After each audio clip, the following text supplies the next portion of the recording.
From the University of Florida's College of Journalism and Communications, you're watching WUFT News. This is a WUFT News update. I'm Sandra McDonald. For the first time in U.S. history, a former president is charged with attempting to overturn the results of an election. Former President Trump's latest indictment accuses him of trying to defraud the United States. We get more from NBC News. Former President Trump indicted on 4 new charges for what prosecutors say were Trump's multi-pronged efforts to remain in the White House after losing the 2020 election. The federal indictment accuses the former president of taking part in 3 conspiracies: to defraud the United States by trying to stop the counting and processing of votes, to obstruct official proceedings by stopping the certification of votes on January 6, 2021, and the third broad conspiracy to disenfranchise voters. The attack on our nation's capital on January 6, 2021 was an unprecedented assault on the seat of American democracy. Attorney General Merrick Garland appointed Smith and says Smith is acting independently. Mr. Smith and his team of experienced, principled career agents and prosecutors have followed the facts and the law wherever they lead. But Trump and his defenders say the prosecution is politically motivated. This is the first time that the First Amendment has been criminalized. It's the first time that a sitting president is attacking a political opponent on First Amendment grounds and basically making it criminal to state your position. Trump taking to social media, writing, "Why didn't they bring this ridiculous case 2.5 years ago? They wanted it right in the middle of my campaign. That's why." But former Vice President Mike Pence had a different take. In a statement responding to the indictment, he says anyone who puts himself over the Constitution should never be president of the United States, a sharp rebuke from the man who was once Trump's running mate. This is the 3rd time Trump has been indicted, twice now by the special counsel and once by a DA in New York over Trump's payments to adult film actress Stormy Daniels. Charges in a 4th case regarding election interference in Georgia could come this month. In Washington, Drew Petrimo, NBC News. U.S. Senator Rick Scott is asking the Palm Beach County School Superintendent to fire a group of 5 educators who are now charged with failing to report a possible sexual assault. The incident happened in 2021, but is just coming to the light. Back then, a friend of the victim wrote a complaint letter and gave it to her choir teacher to pass up the chain of command at Palm Beach Central High School. Authorities are charging 5 employees with failing to notify the Department of Children and Families as required by law. The charges are against the choir teacher, a counselor, 2 assistant principals, and the principal.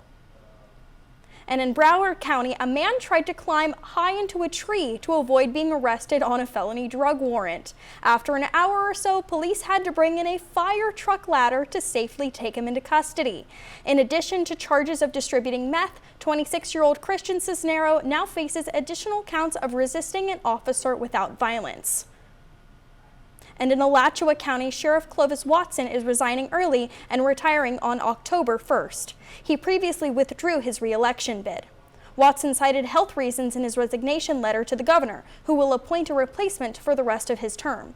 Affordable housing is what some city leaders say Gainesville needs more of in the city and surrounding areas.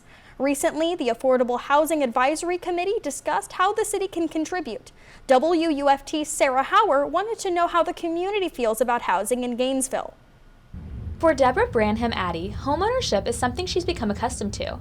This is her 3rd home. Well, I have the change of mind now. I think I'd rather rent now. Her reasons to rent keep growing. I'm tired of the grass and all that kind of stuff, so that's just my thing. This is personal for me. For Rebecca Wiesman, renting is no longer an option. I felt like there was a lot of stress with making sure that, you're paying your rent on time, making sure you're not damaging someone else's property. And she has her reasons. I wanted to enter into homeownership because I think it's a great investment, especially in this community in Gainesville. There's a lot of room to grow and really, get the money back that you put into the investment over time. In October 2021, about half of Americans said that affordable housing was a major problem where they live. I wanted to point out the median sales price. From the realtor perspective, Gabby Shapiro says the issue with affordable housing is lack of supply. We have this perfect storm right now of about a decade of not building nearly enough new construction, new units. And then we also have these demographic shifts where there's a whole generation of baby boomers, huge demographic who are competing with first-time home buyers. Affordable housing in Gainesville is a point of focus for city leaders. Recently, the advisory committee met here at the Thomas Center to suggest the city contribute $37,500 to a project that will ultimately cost more than $21 million. The complex will include 70 units, the minimum tenant age is 62. The plan is to complete the housing development by 2025. Affordable Housing Advisory Committee member Jamie Bell wants the focus to be on Gainesville and beyond. We recognize that our community is not just within the city limits of Gainesville, and our goal is to continue coordinating with folks countywide to promote affordable housing. And even though Miss Branham Addy is ready to turn the key on ownership and open the door to a rental, she understands the benefits of ownership.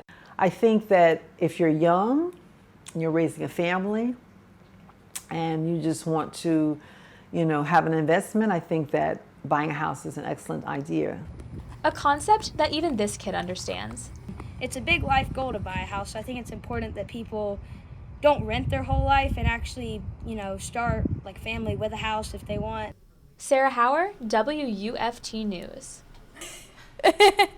What a cute kid. Now for a quick look at sports, here's Julianna Reichenbach. Thanks, Sandra, and welcome to sports. The Gator football team has kicked off fall camp as it prepares for its season opener on August 31st at Utah.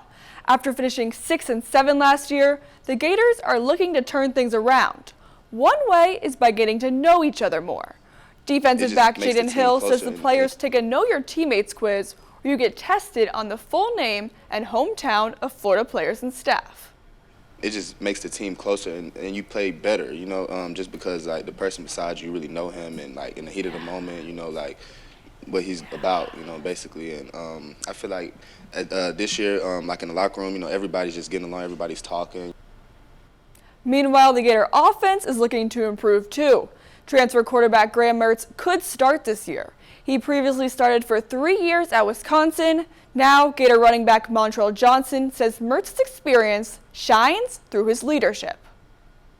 He's a transfer, he just got here, but he acts like he's been here, He leads the team, he talks to us in a way like a coach would talk to us, kind of. High school football teams have also kicked off practice. The Hawthorne Hornets won the One Rural State Championship last year. Hawthorne head coach Cornelius Ingram says the Hornets lose some big stars, but they also return experienced players looking to step into bigger roles. Ingram's doing everything he can to avoid a championship hangover.